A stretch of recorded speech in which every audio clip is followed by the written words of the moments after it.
جب وہ مور لینے جا رہی تھی تو دلہا آ پہنچا اور جو تیار تھی وہ اس کے ساتھ شادی کے جشن میں اندر چلی گئی اور دروازہ بند ہو گیا۔ پھر وہ باقی قواریاں بھی آئیں اور کہنے لگی، اے خداوند ہمارے لیے دروازہ کھول دے۔ اس نے جواب میں کہا، میں تم سے سچ کہتا ہوں کہ میں تم کو نہیں جانتا، بس جانتے رہو، کیونکہ تم نہ اس دن کو جانتے ہو نہ اس گھڑی کو۔ یہ ہمارے خداوند یسوع مسیح کی انجیل ہے۔ اے مسیح تیری ستائش ہو۔ خوشی بچے آئیے اپنے سروں کو جھکائیں اور خدا کے حضور میں ہم سے مل کر دعا کریں۔ پیارے وفادار جلالی آسمانی باپ، دل کی گہرائیوں سے خداوند میں تیرا شکر ادا کرتا ہوں۔ خداوند آج پھر تم مجھ جیسے بے وجود نکمے نوکر اپنے کلام کی منادی کے لیے لا کھڑا کرتا ہے۔ یہ تیرا فضل ہے، اس میں میری کوئی خوبی کوئی لیاقت نہیں، یہ تو تیرا کرم ہے کہ خداوند تو ہمیں اپنے پاک روح کی ہدایت میں اپنے جلال کی برکت دیتا ہے تاکہ ہم تیرے کلام کی منادی کر سکیں۔ خداوند آج بھی میں اپنی ساری کمزوریوں کو تیرے پاس لا کے نرم کرتا ہوں، مجھے برکت دے تاکہ میں اس کلام کی برکت کو تیرے لوگوں تک پہنچانے کا وسیلہ بنے، سننے والے کانوں کو مسکا تاکہ سن کر برکت پائے اور سارا جلال تجھے دے، یسوع مسیح کے نام سے آمین۔ میں خدا کا شکر کرتا ہوں کہ آپ سب خدا کی حضوری میں صحت اور تندرستی پاتے ہیں، اور اس سے بڑھ کر یہ فضل پاتے ہیں کہ آپ اپنے ایمان میں مضبوط ہو کر خداوند یسوع مسیح کی شکر گزاری کرنے کے لیے اس کی پاک بارگاہوں میں آتے ہیں، اور یہ ایک بڑی بات ہے۔ میں پچھلے جب سے میں آیا ہوں 5 تاریخ کو سال ہوا مجھے کے درمیان میں، اب میں اس چرچ میں 1 سال کا ہوں اور بہت ساری باتیں مجھے سیکھنے کا موقع ملا سکتی، اور جو باتیں ہم سیکھتے ہیں اگر وہ ہماری زندگیوں میں عملی طور پر نہ آئے تو اس کا فائدہ بھی نہیں ہے۔ پھر وہ سیکھنے والی باتیں جو ہیں وہ نام کی رہ جاتی ہیں، ان میں حاصل کچھ نہیں ہوتا۔ تو جو آدمی سیکھتا ہے اسے وہ استعمال میں بھی لائے تو وہ اس کے لیے برکت کا وسیلہ بنے۔ آج ایک چھوٹی سی بات جو میں نے اپنے تجربے میں سے خدا کے فضل کے حوالے سے آپ لوگوں کے درمیان رہ کر سیکھی، آج تھوڑا سا میں اس کا بھی بیان کروں گا، اور چونکہ متی کی انجیل 25 باب 13 آیات جو پڑھی گئی جس میں 10 گواہیوں کی تفصیل ہے، اس میں بھی جو سیکھنے والی بات ہے وہ میرے تجربے کے ساتھ ہے، وہ آپ کے تجربے کے ساتھ جڑی ہوئی ہے، لیکن اگر عمل نہیں ہوگا تو کچھ نہیں ہوگا۔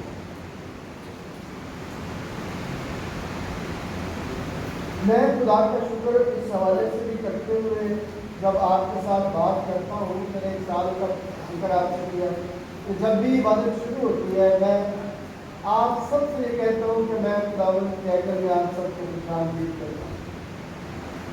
پھر میں نے جب آپ سے بھی سوال کیا کہ آپ میں سے کتنے ہیں جو جب خدا کی حضوری میں آتے ہیں تو اپنے ساتھ والے کو کہتے ہیں کہ میں آپ کو خدا کی کہہ کر میں خوشامدید کرتا ہوں؟ کتنے ہیں؟ میں نے جو 1 سال سے یہ بات سکھانے کی کوشش کی، شاید آپ لوگ سمجھتے ہیں کہ جو باتیں یہاں سے کی جاتی ہیں وہ سکھانے والی نہیں ہے، یہ سیکھنے والی نہیں ہے۔ میں نے یہ بھی کہا تھا کہ جب آپ کسی سے یہ کہتے ہیں کہ میں آپ کو خدا کی حضوری میں خوشامدید کہتا ہوں تو اس کے کتنے فائدے ہوتے ہیں؟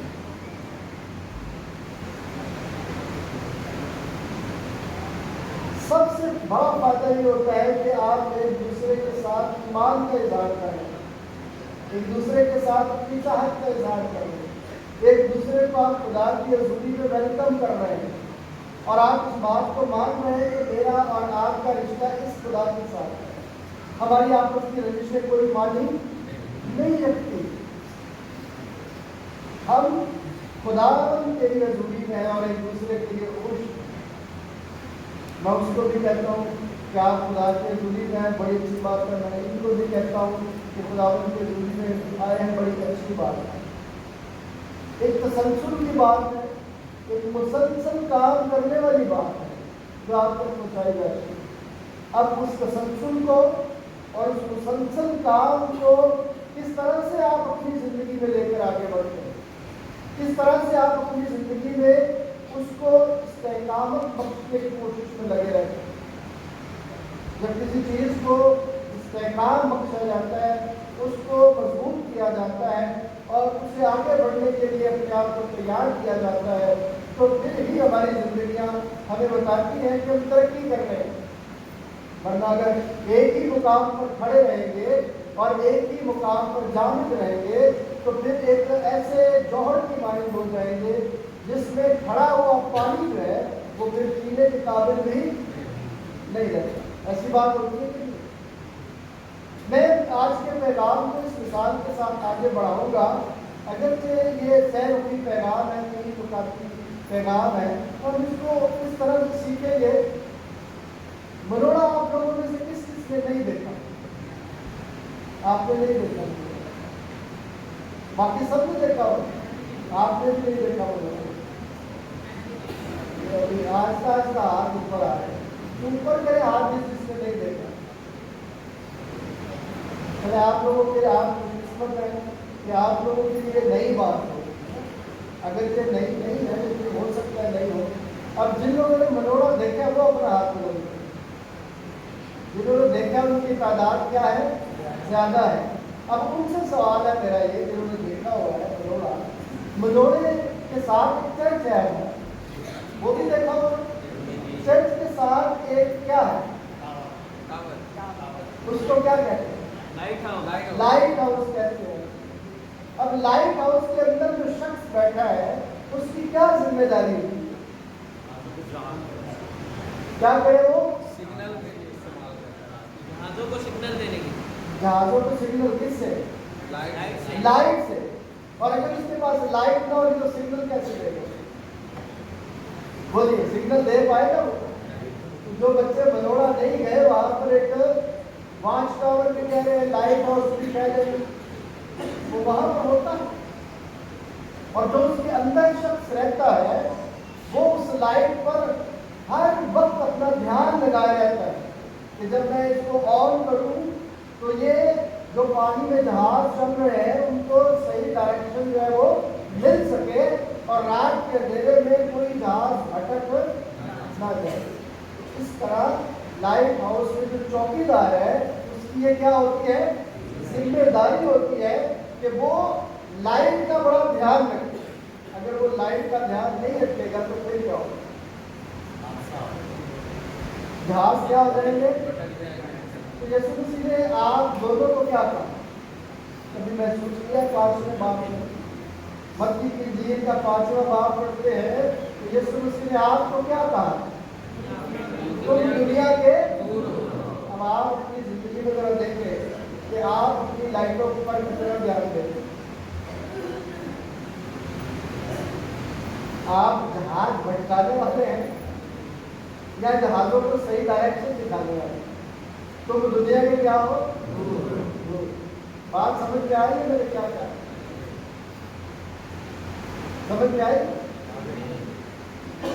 تو متی کی انجیل کے 13ویں باب میں ذرا اس بات کو اپنے سامنے رکھ کر ہم 10 قوالیوں کی تمثیل کی چند باتیں جو ہے وہ سیکھنے کی کوشش کریں گے.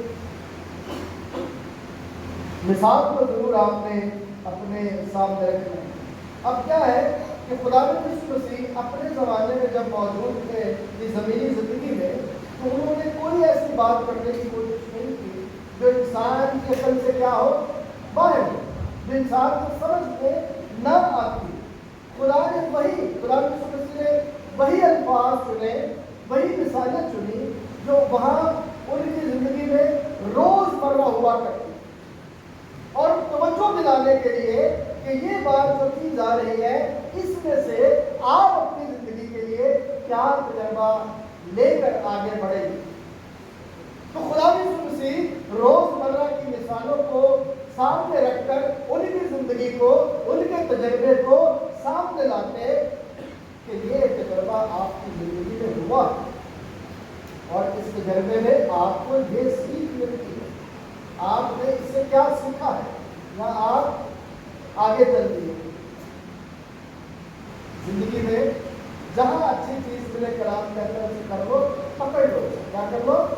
پکڑ لو، اسے ہولڈ کرو، اپنی زندگی میں اسے جگہ محسوس کرو۔ اب اس مثال میں خدا یسوع مسیح سکھا رہے ہیں کہ آسمان کی بادشاہی جو ہے اس میں داخل کون جو ہے وہ آسمان کی بادشاہ کا وارث ہے۔ جب میں اس مثال کو پڑھتا ہوں کہ اس کی ترکیب جو ہے اس میں کس طرح سے خدا مجھ سے اور آپ سے کلام کرتا ہے، تو 10 قواریوں کا ذکر جو ہے وہ ہم نے پڑھا ہے۔ 10 قواریاں جو ہے ان کی ڈویژن کی گئی ہے، 5 کو ایک طرف اور 5 کو ایک طرف رکھ دیا گیا۔ 5 کون سی ہیں جی؟ عقل مند۔ اور 5 کون سی ہیں؟ بے وقوف۔ عقل مند کون ہوتا ہے؟ عقل مند کون؟ وہ جو تنخواہ ملتے ہی ضائع کرتے ہیں، وہ جو تنخواہ ملتے ہی نشے میں گزار دیتے تنخواہ، وہ جو تنخواہ ملتے ہی اپنی خواہشات کو پورا کرنا شروع کر دیں، اس کو کیا کہتے ہیں؟ لائف میں آپ کی ترجیح کیا ہے؟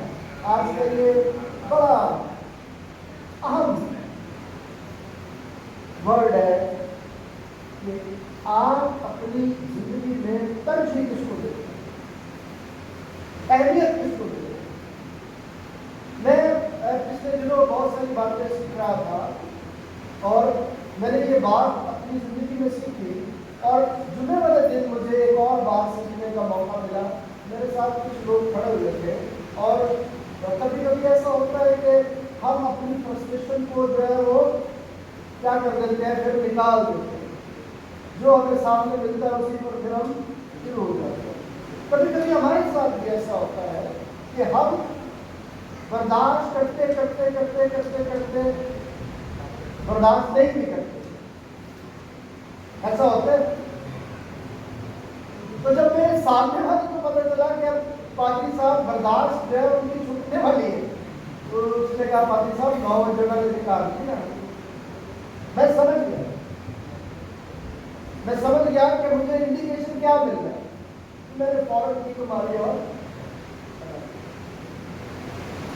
تو ہماری زندگی میں ہمیں یہ موقع ملتے ہیں، ہمیں خدا مختلف طریقوں سے سکھا رہا ہوتا ہے کہ یہاں پر اب آپ نے جو ہے وہ بولنا کیا کر دینا ہے، بند کر دیں، یہ آپ کی لمٹ آ گئی ہے، آپ کی ترجیحات میں کیا بات ہے۔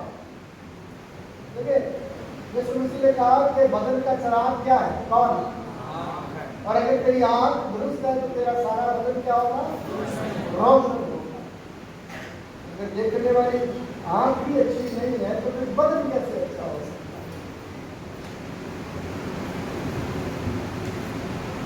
جو آنکھیں ہیں یہ بھی چراغ ہی ہے، یہ بھی کیا ہے، چراغ ہی ہے۔ اگر یہ بجھ جائے تو پھر دنیا بھی کیا ہو جاتی ہے، بجھ جاتی ہے۔ یہ آنکھیں آپ کو خواہش کی طرف لے کر جاتی ہے، ضرورت کی طرف بہت کم لیتی ہے۔ میں نے ایک جگہ پہ یہ بات بھی کہی تھی معذرت کے ساتھ، اور سمجھتے ہیں کہ گلا تھوڑا سا خراب ہو جاتا ہے، میں کھاتے کھاتے ذرا وہ گال جو ہے وہ میری دانتوں تلے آ گئی، تھوڑا سا زخم ہے، اس وجہ سے ذرا بولنے میں بھی تھوڑی سی مجھے آگے آسانی ہوئی۔ میں بات یہ کر رہا تھا کہ جب ہم اپنی اہمیت سمجھتے ہیں کسی کام کو کہ یہ والا کام میرے لیے زیادہ اہم ہے اور یہ والا کام میرے لیے اہم نہیں ہے، اور ہم اہم کام کو چھوڑ کر غیر اہم کام کو پکڑ لیتے ہیں، تو پھر ہماری زندگی میں آگے بڑھنے کے بجائے تنزلی والا سفر شروع ہو جاتا ہے۔ اہمیت کہاں پر ہونی چاہیے؟ دیکھیں زبور 70 آپ نے کس کس نے سنا اور پڑھا؟ سنا تو تقریباً سب نے ہے، پڑھا کس کس نے تھا؟ جس کے پاس بائبل ہے۔ کتنے لوگ بائبل لے کر آتے ہیں؟ آپ کہہ رہے نمک والی بات ہے، ایسی بات ہے۔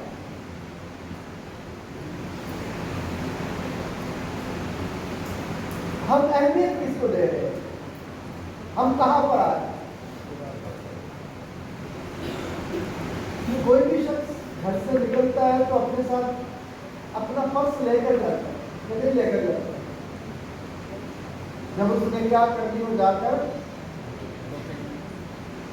خریداری کرنی، بغیر پرس کے نہیں جائے گا، ایسی بات ہے کہ جب آپ خدا کے حضوری میں آتے ہیں تو آپ جو ہے وہ کیا کرتے ہیں؟ ایک جنگ پر سپاہی جاتا ہے تو اپنا خیال لے کر جاتا ہے، یا ہم یہ سمجھتے ہیں کہ داؤد نے کہا تیرا کلام میں نے اپنے دل میں رکھ لیا تاکہ میرے خلاف، تو باقی سارے دل میں کلام لے کر آئے، لیکن جو دل میں کلام لے کر آئے ان کی ذمہ داری داؤد سے بھی بڑی ہو جاتی ہے، جو دل میں لے کر آئے۔ ہاتھ میں تو لے کر آنے والا کوئی بچ نہیں سکتا ہے، لیکن جو دل میں لے کر آئے نا پھر وہ پوری بات کرنی، ان کی ترجیح پھر کلام ہی ہونی چاہیے، اس کے علاوہ ترجیحات کیا ہے یہ سمجھنے والی بات ہے۔ 5 عقل مند گواریاں اور 5 بے وقوف گواریاں۔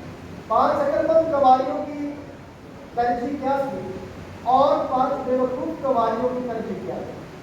اس بات کو سمجھنے کے لیے ہمیں کلام مقدس کی ان باتوں کو ضرور اپنے ذہن میں رکھنا چاہیے کہ اس زمانے میں یہ جو باتیں، ایک وقت تھا کہ پہلے جب گاؤں میں شادیاں ہوتی تھیں تو لائٹ نہیں تھی تو مچھلی لے کر، یا وہ کون سی بکری ہوتی تھی لالٹن، اس کو کیا کہتے ہیں؟ لالٹن اور بکری خالی ہے نا، کیلا دیوے، تو یہ چیزیں اس وقت جب لائٹ نہیں تھی اس زمانے میں بھی ایسے ہی تھا، مچھلی لے کر چلتے تھے۔ اب جب مچھلی لے کر چلتے تھے تو مچھلی خالی روئی سے نہیں چلتی تھی، وہ تو تھوڑی سی جلے گی اور ختم ہو جائے گی، تھوڑی سی جلے گی روئی ختم ہو گئی تو مچھلی ختم۔ مچھل کے ساتھ تیل بھی لے کر چلنا پڑتا تھا۔ اچھا بعض اوقات ایسا ہوتا تھا کہ لوگ جو ہے وہ تیل اکٹھا ہی لے کر چل پڑتے تھے، بعض اوقات گروپ بندی ہوتی تھی، جیسے یہاں پر گروپ بندی دکھائی گئی کہ 5 کا علیحدہ گروپ تھا اور 5 کا علیحدہ گروپ تھا۔ ایک گروپ جو تھا اس نے اپنی زندگی میں ترجیحات پر اپنا دھیان لگایا، تیاری پر اپنا دھیان لگایا۔ دوسرے نے کیا سوچا ہوا تھا؟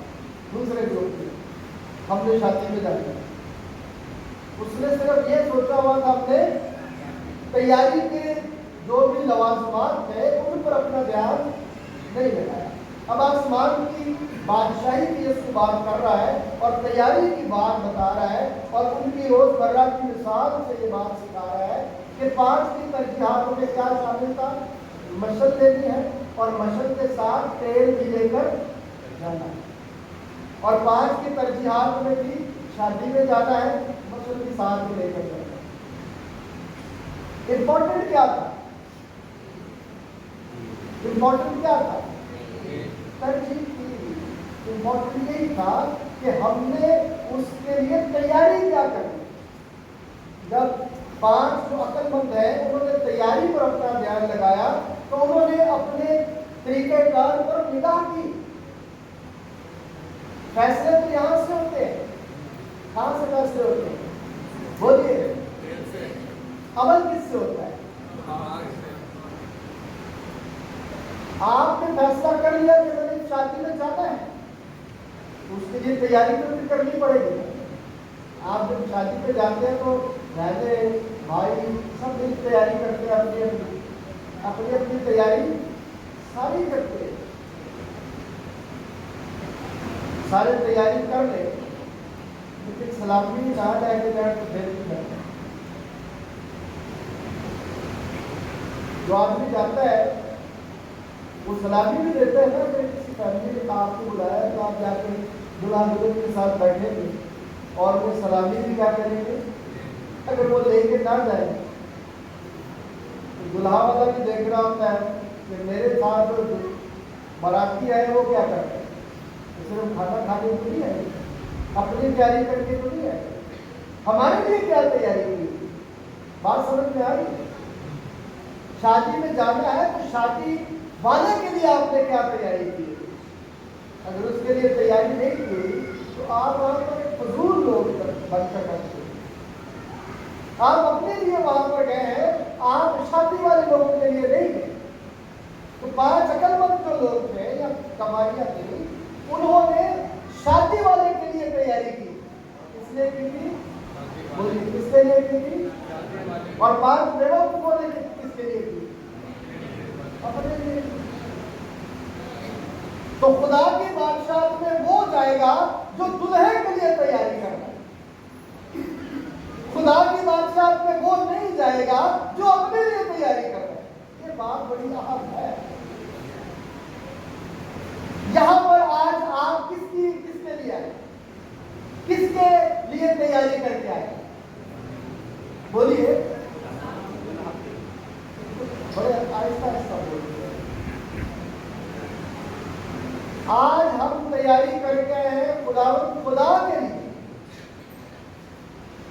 سوچیں ذرا, خدا کے لیے جب تیاری کی ہے تو پھر دل کہاں ہے, دماغ کہاں ہے, سوچنے کہاں ہے, ارادے کہاں ہے. سوچنے والی بات ہے کہ کس کے لیے تیاری کی ہے. تو 5 جو عقل مند تھی ان کا فوکس کہاں پر تھا, دلہا, کہ ہم نے دلہا کے پاس جانا ہے اور دلہا کے پاس جانے کے لیے ہماری تیاری کیسی ہونی چاہیے. اگر دلہے نے دیر لگا دی, ہماری مشقوں میں پین نہ رہا, تو پھر تو طریقہ کار یا رسم تو یہ تھی کہ جس کے ہاتھ میں روشنی ہوگی وہی اندر داخل ہوگی. جس کے ہاتھ میں روشنی نہیں ہوگی, مقصد نہیں ہوگی, وہ اندر داخل. اور یہ 5 بے وقوف اس بات کو جانتے تھے, سمجھتے تھے, لیکن اس کے باوجود یہ تیاری نہیں کی. میں اس بات کو اس طرح سے بھی آپ کے سامنے رکھنا چاہتا ہوں کہ اگرچہ بہت ساری باتیں کی جاتی ہیں کہ تیل جو ہے وہ دراصل یہاں پر ایمان کی بات کر رہا ہے. جو علامت تیل ہے وہ ایمان کی بات کرتی ہے کہ آپ کا ایمان کس قدر مضبوط ہے. آپ زمانے کی مصیبتوں اور پریشانیوں میں رہتے ہوئے 70 میں وہ کیا کہہ رہا ہے, زبور 70 میں کیا کہہ رہا ہے, وہ بات کر رہا ہے کہ مجھے کیا کروں ظالم کے ہاتھ سے چھڑا. وہ جو مجھ پر آہا ہا کرتے ہیں, وہ جو میری باتوں کا مذاق اڑاتے ہیں, وہ اپنے ایمان کے کامل کرنے والے پر اپنی التجا کو رکھ رہے ہیں.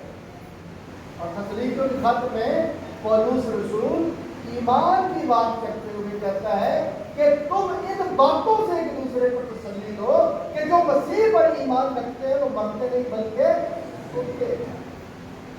ایمان کی بات, ایمان رکھا جائے گا کہ میں نے دلہا سے ملنا ہے, تو پھر جو دلہا نے تیاری کا اصول وضع کیا ہوا ہے اس وضاحت کو اپنے سامنے رکھ کر تیاری بھی اسی حوالے سے کرنے کی ضرورت ہے. جب ہم اس حوالے سے تیاری نہیں کرتے تو پھر مسئلے بجھنا شروع ہو جاتے ہیں. پھر جو روئی اوپر رکھی ہوئی ہے یا کپڑا اوپر رکھا ہوا ہے وہ کیا ہو جاتا ہے, جل کر خاک ہو جاتا ہے. کچھ لوگ عاجزی سوچ کے ساتھ بڑھتے ہیں اور بے وقوف جو کماریاں تھی وہ عاجزی سوچ کے ساتھ, عارضی تیاری کے ساتھ گئی تھی, وقتی تیاری کے ساتھ گئی تھی. اور جہاں پر بھی وقتی تیاری کی جاتی ہے, مستقل مزاجی دکھائی نہیں جاتی, وہاں پر لوگ کامیاب نہیں. ایک اسٹوڈنٹ مسلسل جدوجہد کرتے ہوئے اسکول سے یونیورسٹی تک جاتا ہے، جہاں بھی اسٹاف آ جائے گا وہ ختم ہوتا ہے، لیکن اگر وہ چلتا چلا جاتا ہے اور ہر کلاس کی ایک تیاری اسے دی جاتی ہے اور ہر کلاس کے تمام سبجیکٹ سے پاس کرنے ہوتے ہیں، پھر وہ دوسری کلاس میں جاتا ہے۔ ہم سمجھتے ہیں کہ ہم نے داخلہ تو لے لیا، اب ہم پاس ہو گئے، اور ہمیں ترقی پاس کی ہوتی ہے، تو ہمیں نقل مار کے پاس ہوتی ہے۔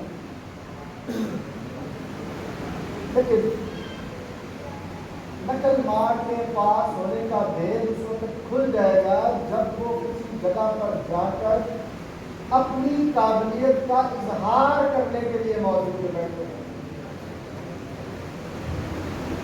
جب سوال پوچھے جائیں گے کتاب سے تو آئے گی نہیں، کیونکہ پاس پر نقل مارنے سے۔ تو زندگی میں میری ترجیح جو ہے وہ کیا ہونی چاہیے؟ کیا یہ بیوقوف کماریوں کی طرح عارضی تیاری کی طرف بڑھتے چلے جائیں؟ عارضی تیاری کریں یا مسلسل تیاری کی پکی تیاری؟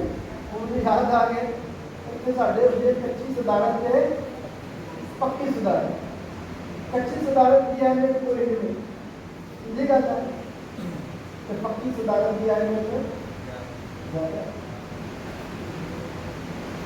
کچی صدارت جو کہ پارٹی کے ویلے ہوتا ہے، کچی صدارت اللہ تعالیٰ کے ویلے خالی، پکی صدارت حاصل کرنا سے عقل مند قواریاں والا رویہ اختیار کرنا چاہتا ہے۔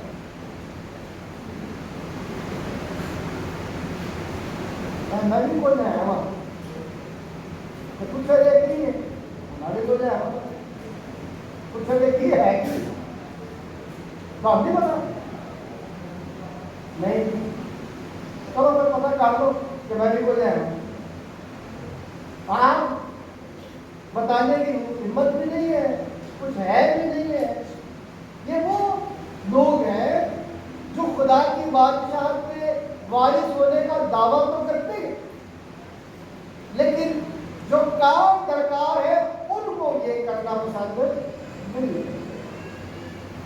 لیکن جب ہم 5 عقل مند سواریوں کی طرف جاتے ہیں تو ان کے انتظار میں صبر اور استقامت کی، صبر اور استقامت کی، وہ بڑی محبت کے ساتھ، بڑی چاہت کے ساتھ ان کا فوکس دلہا، ان کا فوکس ان کی اپنی زندگی نہیں۔ انہوں نے کیا سوچا ہوا تھا کہ ہم نے دلہا کے پاس جانا ہے اور جو کچھ میرے پاس ہے یہ کس کا ہے؟ سب تیل کس کے لیے تھا؟ ایمان کس کے لیے ہونا چاہیے؟ اگر ایمان نہیں ہے تو کیا بات؟ مردہ ایمان جو ہے وہ بے وقوف لوگوں کے پاس تو ہوتا ہے، لیکن زندہ ایمان زندہ لوگوں کے پاس، زندہ لوگوں کے پاس۔ عقل مند کے پاس صبر تھا، وہ صبر سے موجود تھی، بے وقوفوں کے پاس صبر نہیں تھا۔ عقل مند اپنی حدود کو جانتی تھی، اس لیے تو ان کے پاس فیل تھا۔ بے وقوف اپنی حدود کو جانتی نہیں تھی، اس لیے ان کے پاس فیل نہیں تھا۔ صبر جن لوگوں کے پاس ہوتا ہے وہ خدا کی حضوری میں آگے بڑھتے ہیں اور روحانی تیاری بھی انہیں کے پاس ہوتی ہے۔ یہ جو عقل مند کمواریاں تھیں یہ دور اندیش تھی، آنے والے وقت کو وہ دیکھ رہی تھی کہ اگر دلہا نے دیر لگائی اور ہمارے پاس تیل ختم ہو گئے تو پھر ہم کیا کریں گے۔ انہوں نے اس سوچ کے ساتھ آگے بڑھنے کے لیے اپنے آپ کو تیار کیا اور اپنے ساتھ تیل کو اسٹور کر دیا۔ یہ دور اندیشی کی بات ہے۔ دور اندیشی ہماری زندگی میں اس لفظ کو ترجیح نہیں دی جاتی۔ ہم اپنی زندگی میں بہت سارے خاندانوں کے ساتھ جب میں اٹھتا بیٹھتا ملتا بات چیت کرتا ہوں، تاکہ یہاں کی بات نہیں ہے، پچھلے کئی سالوں سے بہت ساری فیملیز کے ساتھ اٹھنا بیٹھنا ہوتا ہے، وہ لوگ جو اچھا کھا پی سکتے ہیں، مالی طور پر مستحکم ہیں، وہ جو مالی طور پر مستحکم ہیں. لیکن میں نے ایک چیز نوٹ کی کہ جو مالی طور پر مستحکم نہیں ہے ان میں زیادہ تر جو ہے تعداد وہ فضول خرچ لوگوں کی، فضول خرچ لوگوں کی. انہیں ترجیح نہیں ہے، پتہ نہیں ہے، اہمیت نہیں ہے کہ انہوں نے کیسے خرچ کرنا ہے. جب آمدنی کے طریقہ کار تھوڑے ہو تو پھر اپنی زندگی میں ان کا استعمال زیادہ اچھے طریقوں سے کرنا سیکھنا چاہیے. جب آمدنی آپ کی کم ہو تو طریقے آپ کو زیادہ سیکھنے چاہیے اس کو استعمال کریں. اپنے وسائل کو ضرورت کے تحت استعمال کرنا چاہیے، نہ کہ خواہش کے تحت. ہماری زندگیوں میں ہم خواہش کو ترجیح دیتے ہیں اور ضرورت کو رد کر دیتے ہیں، اسی لیے تو مصیبتوں اور پریشانیوں کا شکار ہوتے ہیں. پیسہ ہمارے پاس کم نہیں آتا، یہ اپنے ذہن میں آتا ہے. برکت ہمارے پاس تھوڑی نہیں آتی، لیکن برکت خواہشات کی وجہ ہو جاتی ہے. ترجیح نہیں، استقامت نہیں، صبر نہیں، اور پھر ہماری زندگیوں میں دور اندیشی. جب دور اندیشی ہوگی تو ہم پھر خدا کے کلام کو اچھے طریقے سے سیکھ بھی سکیں گے اور جان بھی سکیں گے. آخری حصہ جو ہے وہ کلام کا اس انداز سے میں آپ کے سامنے رکھنا چاہتا ہوں. ہم اور ہماری ترجیح کیا ہوتی ہے، ہماری تیاری کیا ہے. یہ جو مثال خدا یسوع مسیح نے دی کہ اس مثال میں 5 عقل مند تھی تو انہوں نے صبر بھی دکھایا، ایمان بھی دکھایا، استقامت بھی دکھائی، تیاری بھی کی، دور اندیشی بھی دکھائی. 5 بزرگوں نے کیا کیا؟ صرف خود پرستی کی بات. اب وقت آ گیا کہ دلہا آ گیا. اب جن کے پاس تو سب کچھ تھا انہوں نے فوراً اپنی منزل درست کی، تیل ڈالا، آگ لگائی اور روشن کی اور چلنے کے لیے تیار. اب 5 بزرگوں نے کیا کہا کہ ہمیں بھی کچھ تھوڑا سا کہا نہ بھائی نا، یہ تو ہمارے لیے کافی ہو سکتا ہے. ہو سکتا ہے کہ ابھی دیر اور تھوڑی ہو جائے، آتے آتے آ تو گئے لیکن آتے آتے تھوڑی اور دیر ہو جائے اور ہماری مچھلی بھی بھول جائے کہ تم بھی اندر نہ جا پاؤ اور ہم بھی اندر نہ جا پاؤ. بہتر یہ ہے کہ جب تک آ رہے ہیں تم بھی جا کر اپنا تیز جو ہے وہ لے آؤ.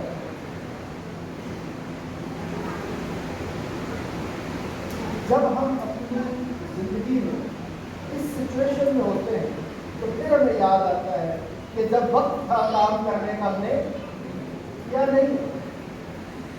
اب پچھتاوا کیا ہوگا جب چڑیاں چن گئی. اب وہ بھاگی بھاگی گئی ہے، وہ ادھر چلی گئی ہے، دلہا ادھر آ گیا ہے. جن کی مسئلے روشن تھی وہ دل کے ساتھ اندر تھی. جنہوں نے اپنی زندگی میں خدا پر بھروسہ رکھا، خدا پر ایمان رکھا، زمانے کی باتوں پر دھیان نہیں لگایا، خواہشات کو اپنی زندگی پر ترجیح نہیں دی، بلکہ اپنی ضرورت کو محسوس کرتے ہوئے کہ میری ضرورت میرے خدا کے ساتھ جڑی ہوئی ہے، میرے خالق کے ساتھ جڑی ہوئی ہے، میرے پروردگار کے ساتھ جڑی ہوئی ہے، میرے محافظ کے ساتھ جڑی ہوئی ہے، میں اس کے سوا کچھ نہیں ہوں. جنہوں نے اس ایمان کے ساتھ اپنے آپ کو قائم رکھا وہ تو داخل ہو گیا آسمانی بادشاہ میں. جنہوں نے اپنی زندگی میں اپنی خواہش کو پورا کیا، اپنی زندگی کو اپنی اناج کی زندگی پر چڑھایا رکھا، وہ باہر گئے. اور جب روشن کر کے آئی تو کیا اندر سے آواز ہوئی، میں تمہیں کیا آپ اور میں یہ چاہتے ہیں کہ وہ ہم سے بھی یہی کہے کہ میں تمہیں. میں نے آغاز میں کہا کہ لائٹ ہاؤس کا جو چوکیدار ہوتا ہے، واچ ٹاور کا جو چوکیدار ہوتا ہے، اگر وہ اپنا کام نہ کرے تو روحیں جو ہے وہ بھٹک جائیں گی. یہ صرف آپ کے لیے پیغام نہیں، یہ میرے لیے. مجھے بھی خدا یہی کہتا ہے جو آپ کو کہتے ہیں کہ تم دنیا کے، اگر میں خدا کی خدمت تیاری کے ساتھ نہیں کرتا، دور اندیشی کے ساتھ نہیں کرتا، صبر اور استحکام من کے ساتھ نہیں کرتا، تو پھر مجھے بھی اس بات کو سمجھنے میں دیر نہیں لگانی چاہیے کہ میرے پاس بھی تیل موجود ہے۔ تو چلے اگر آج ہمیں محسوس ہو گیا ہے کہ ہمارے پاس تیل نہیں ہے اور ہم نے جانا خدا کی بادشاہت میں ہے، دلہا کے ساتھ رہنا ہے، تو آئیے اس سے انتظار کریں کہ ابھی تو آنے والا ہے، مجھے تیاری کی روح بخش، مجھے دوراندیشی دے دے، مجھے صبر دے دے۔ میں زمانے کی خواہشات میں رہنا نہیں چاہتا، میں چاہتا ہوں کہ جو میری ضرورت ہے، میری ضرورت تو ہے، تیرا فضل ہی میرے لیے کافی ہے۔ جب ہم اس دعا کے ساتھ اس کے وجود میں بڑھیں گے، خدا کا فضل و کرم کرے گا اور ہمیں آگے بڑھنے کی طاقت اور ایمان دے گا، تاکہ میں اور آپ اس کی بارگاہوں سے وہ برکت پائیں جو آج کو ہمیں دینا چاہتے ہیں۔ آج جو تیاری کر کے آئے تھے، جو تیاری کر کے نہیں آئے تھے، آج ان کے لیے بھی خدا نے یہ پیغام رکھا ہے کہ اے میرے بیٹوں اور بیٹی، اپنی زندگی میں اپنے آپ کو پہچانو، تم کون ہو، تم کہاں پر جاؤ گے، تم کس کا حصہ ہو، تمہاری میراث کیا ہے۔ اگر ہم نے ان باتوں کو آج خدا کے حضوری میں سیکھ کر اس کلام کو اپنے دل میں بسا دیا، تو پھر اس کے کلام کو گناہ نہیں کریں گے، بلکہ ہمارے اندر استحکامت آتا ہے، صبر آتا ہے، اور ہم دلہا کی بارات میں باراتی بن کر شامل ہو سکتے۔ خدا اس پیغام کو اسی کے ذریعے سے اور آپ سب کو بند آئیے اپنی سر جھکائے اور دعا کریں۔ تیرے باپ میں تیرے شکر کرتا ہوں تیرے زندگی بخش کلام کے لیے، جو ہمارے قدموں کے لیے چراغ اور ہماری راہ کے لیے روشنی۔ ہمیں فضل بخش کہ ہم تیرے کلام کے مطابق اپنی زندگی میں بسر کریں اور آنے والے وقت میں خداوند کو پہچانتے ہوئے اس طور سے تیاری کریں کہ ہمارے بدلوں سے تیرا جلال دکھائے، کیونکہ تیرے کلام میں لکھا ہے کہ بس قیمت سے خریدے گئے اپنے بدلوں سے خدا کی جلال دکھائے۔ ہماری دعا کو یسوع مسیح کے نام سے آمین۔